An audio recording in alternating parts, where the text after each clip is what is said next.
Dimple lucky को बहुत कुछ बोले जा रही थी। लकी भी उसकी बातें सुन रहा था। लकी देख पा रहा था कि डिंपल कितनी बदल गई थी। उतने में लकी का फोन बजा। लकी ने फोन उठाया और वो कुछ बोलता उससे पहले ही सामने से आवाज आई, बहुत हो गया लक्ष्मण, अब बस जल्दी से घर आ जाओ। ये आवाज सुनते ही लकी एक पल में उसे पहचान गया। उसके दिमाग से डिंपल के सारे ख्याल चले गए और सिर्फ उस आवाज को सुनकर ही उसकी आंखें भीग गईं। लकी फोन पर उसकी मां की आवाज पहचान गया था। मैं जल्दी आ जाऊंगा मां, बस पढ़ाई खत्म होते ही आ जाऊंगा, लकी ने कहा। उसकी आंखें डबडबा आई थीं। इससे पहले कि वो आगे और कुछ बोल पाता, उसकी मां ने कहा, बस अब कितना पढ़ेगा, तू अब जल्दी से आ जा, मैंने तेरे लिए एक लड़की देख रखी है, मां ने कहा। और यह सुनते ही लकी के होश उड़ गए। वो डिंपल के सदमे से अभी बाहर भी नहीं निकला था और उसकी मां उसके लिए लड़की ढूंढ रही थी। मां, मैं अभी क्लास में हूं, आपको थोड़ी देर बाद फोन करता हूं, लकी ने आगे की बात से बचने के लिए कहा और फोन रख दिया। फिर वो क्लास रूम में आ गया। लकी, तुम ठीक हो ना?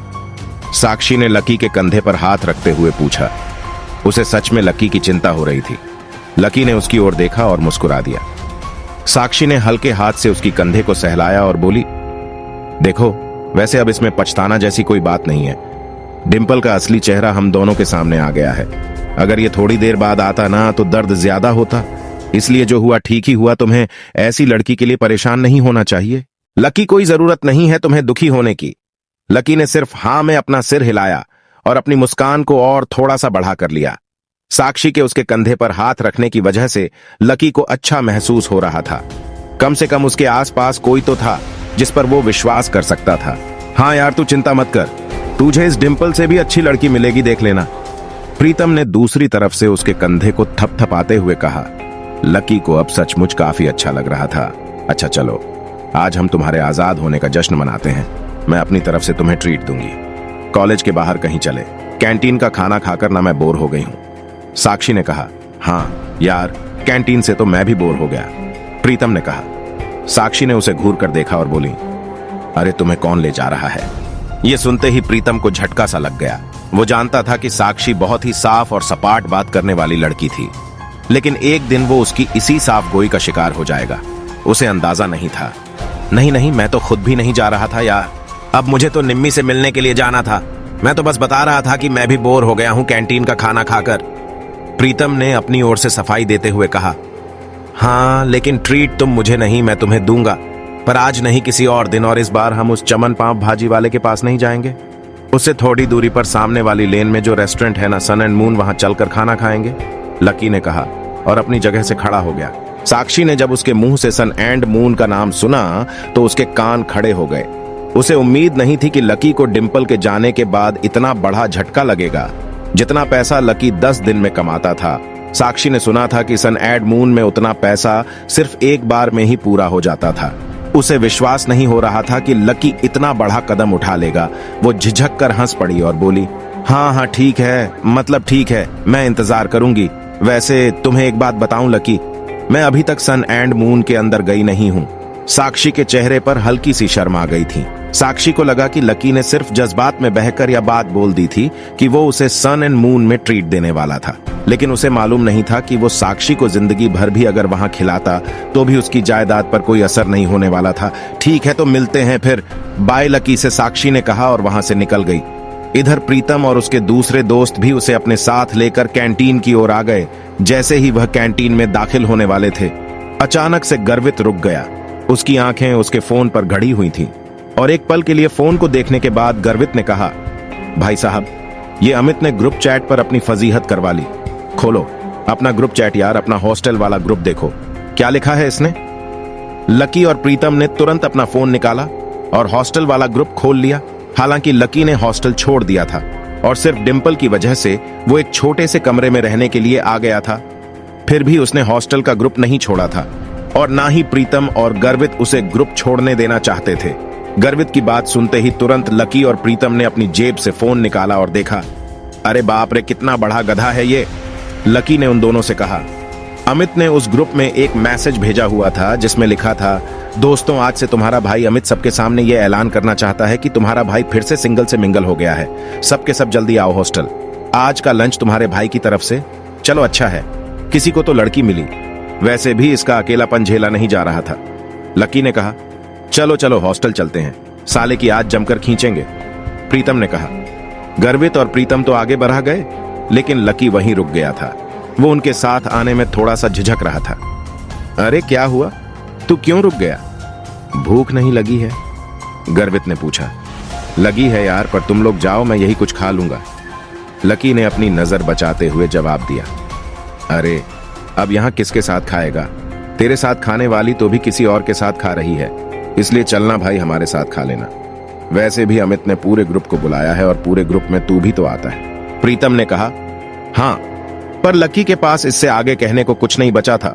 उसका मन तो उन दोनों के साथ जाने का बहुत कर रहा था, पर वो फिर से हॉस्टल नहीं जाना चाहता था। अब वो हॉस्टल का हिस्सा नहीं रह गया था, इसलिए उसे लग रहा था कि वहां खाना ठीक नहीं था। भाई मुझे मालूम है तू क्या सोच रहा है, लेकिन तुझे मालूम है कि हम क्या सोच रहे हैं? गर्वित ने कहा। क्या सोच रहे हो? लकी ने उत्साह में पूछा।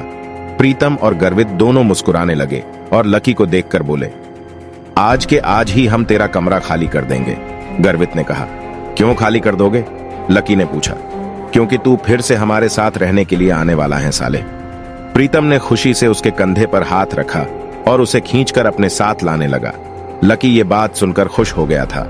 उसे लग रहा था कि डिंपल के जाने के बाद उस कमरे में वो अकेला हो जाएगा, लेकिन जब तक उसके ये दोस्त जिंदा थे तब तक वो उसे अकेले नहीं छोड़ने वाले थे। थैंक्स यार, तुम लोग हो तो मैं। इसके आगे लकी कुछ कह नहीं पा रहा था, लेकिन उसकी आंखों में दोस्तों के लिए प्यार साफ नजर आ रहा था। थोड़ी देर बाद जब वो तीनों हॉस्टल पहुंचे तो उन्होंने देखा कि एक लड़का और एक लड़की एक साथ एक पलंग पर हाथ पकड़कर बैठे हुए हैं। अरे अरे, तुम लोग वापस आ गए। अमित ने चौंकते हुए लड़की का हाथ छोड़ा और तीनों को देखने लगा।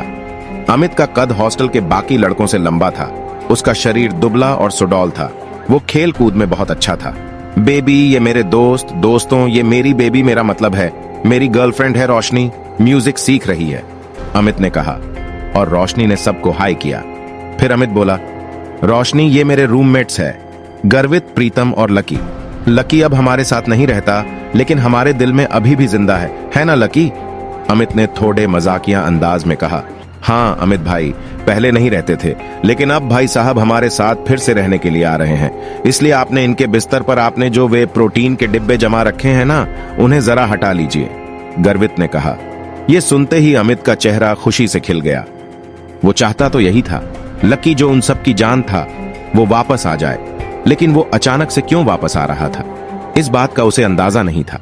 लेकिन इसलिए उसने पूछा, पर क्या हुआ? लायन लॉर्ड से लड़ाई हो गई क्या? नहीं यार, ऐसा कुछ नहीं है, लकी ने धीमी आवाज में कहा। प्रीतम समझ गया था कि लकी को आगे की बात करने में शर्म आ रही थी, इसलिए इससे पहले कि अमित आगे कुछ बोलता, प्रीतम ने उसका बचाव करते हुए कहा, अरे भाई लाइफ है, कभी धूप कभी छाव चलता रहता है, तू ज्यादा सवाल मत कर यार, पलंग खाली कर यार, जल्दी, प्रीतम ने कहा और रोशनी की ओर इशारा कर दिया। अमित समझ गया था कि वो उसके सामने इस बारे में कुछ बात नहीं करना चाहता था। अमित ने भी कुछ नहीं कहा और उन पांचों के बीच एक खामोशी छा गई। अमित ने उस चुप्पी को तोड़ते हुए कहा, चलो तो फिर आज रॉबिन्स कैफे पर खाना खाने के लिए चलते हैं, रोशनी की रूममेट भी आने वाली है, तुम्हें और किसी को बुलाना है? लकी तू डिंपल को बुला लेना, वो भी आ जाएगी। अमित ने जैसे ही ये कहा, गर्वित और प्रीतम उसे गुस्से से देखने लगे। प्रीतम ने तो अपना सिर ही पकड़ लिया था। अमित की मोटी बुद्धि में उसके छोटे छोटे इशारे कभी नहीं घुस सकते थे। ये बात वो अच्छी तरह से समझ गया था। इधर लकी और डिंपल के बारे में सिर्फ उन तीनों को ही नहीं, बल्कि पूरे हॉस्टल को पता था। अमित को यह बात मालूम थी कि लकी डिंपल को कभी किसी अच्छी जगह खाने पर नहीं ले जा पाता था, इसलिए उसने सोचा कि उसको यह मौका भी वो अपनी तरफ से ही दे दे। अब इससे पहले कि प्रीतम लकी के घाव को ढकने की कोशिश करता, उसने खुद ही उसे कुरेदते हुए कहा, अमित, मैं और डिंपल अब साथ नहीं है यार, तुम और डिंपल साथ नहीं हो, मतलब ये कब हुआ यार, और कैसे? अमित ने लकी से पूछा। उसका मुंह सवाल पूछने के बाद भी खुला का खुला ही रह गया था। अब जो हो गया सो हो गया ना यार, सब आज ही पूछना है क्या तेरे को? गर्वित ने उसे फटकारते हुए कहा। अमित समझ गया था कि इस बारे में बात करने के लिए यह सही मौका नहीं था। अमित, हमें निकालना चाहिए यार, मेरी रूममेट का मैसेज आया है कि वो लोग निकल चुकी हैं, वो लोग पहले से ही बहुत भूखी हैं, और अगर हमने उन्हें और वेट कराया ना तो वो मुझे ग्रिल करेंगी यार, रोशनी ने कहा। हाँ, अब ऐसा है तो वो प्रीतम जी, गर्वित जी और लकी जी, आप अपने अपने कपड़े चेंज कर लो। प्रीतम, तू लकी को कुछ बढ़िया से दे देना यार, और प्लीज सब लोग जल्दी तैयार हो जाओ, हम लोग बाहर इंतजार कर रहे हैं, अमित ने कहा और रोशनी का हाथ थामकर बाहर आ गया। इधर प्रीतम ने कमरे का दरवाजा बंद कर लिया था। अमित और रोशनी कमरे के बाहर थे, जहां अमित बार बार कमरे के दरवाजे की ओर देख रहा था। वहीं रोशनी अपने हाथ बांधे और मुंह फुलाए बरामदे के उस पार देख रही थी। जब अमित की नजर रोशनी पर पड़ी तो वो समझ गया कि कोई तो बात थी। जिस तरह से वो हाथ बांधकर खड़ी थी, उससे साफ समझ आ रहा था कि रोशनी को किसी बात पर तो गुस्सा आ रहा था। क्या हुआ बेबी, कुछ हुआ है क्या? अमित ने पूछा। नहीं, कुछ नहीं यार, बस ऐसे ही, रोशनी ने कहा और अपना चेहरा दूसरी ओर घुमा लिया। बोलो ना बेबी, क्या हुआ? मेरी कोई बात बुरी लग गई क्या आपको? अमित ने फिर से पूछा। रोशनी ने एक बार के लिए उसे देखा और फिर एक गहरी सांस लेते हुए बोली, तुम्हें ऐसा नहीं लगता कि तुम्हारे ये जो रूममेट्स है ये बहुत ही एवरेज है? मतलब तुम खुद को देखो ना, ना गर्वित की शक्ल अच्छी है, ना प्रीतम की पर्सनैलिटी में कोई अपील है, और चलो लकी तो फिर भी थोड़ा बहुत अच्छा लगता है, लेकिन वो जिस तरह से रहता है, जिस तरह के कपड़े पहनता है, उससे साफ दिखता है कि उसकी जेब टाइट है। अब ऐसे लोगों को मैं अपने रूममेट के सामने कैसे ले जाऊंगी यार, बताओ। अमित को उसकी बात सुनकर मन ही मन काफी अजीब लगा। हम सिर्फ खाना खाने तो जा रहे हैं, हम ब्लाइंड डेट थोड़ी सेट कर रहे हैं इनकी, और तुम्हारे रूममेट के बीच, तो तुम फिर इतना परेशान क्यों हो रही हो? तुम्हें ऐसा लग रहा है कि मेरी रूममेट बाहर इतनी दूर, इतनी धूप में सिर्फ खाने के लिए आ रही है? अबे तुम सच में डम्ब हो। अरे उन्होंने भले ही मेरे फेस पर यह बात ना कही हो, लेकिन मैं जानती हूं कि वो सिर्फ तुम्हारे रूममेट्स के लिए मिलने आ रही है। क्या पता किसी को कोई पसंद आ जाए तो। मैंने तुम्हारी फोटो दिखाई थी, तुम्हें देखते ही सबकी जुबान ऐसे ही लबालब होने लगी थी, और उन्हें लगा कि तुम्हारे रूममेट भी तुम्हारे जैसे ही होंगे, इसलिए वो भी मुझे उन सबको दिखाने लाने के लिए कह रही थी। रोशनी ने चिढ़ते हुए कहा। हाँ बेबी, सॉरी, मुझसे गलती हो गई, मैंने तुम्हें बताया नहीं कि मेरे रूममेट्स बायोजी सेक्शन है, अमित ने कहा।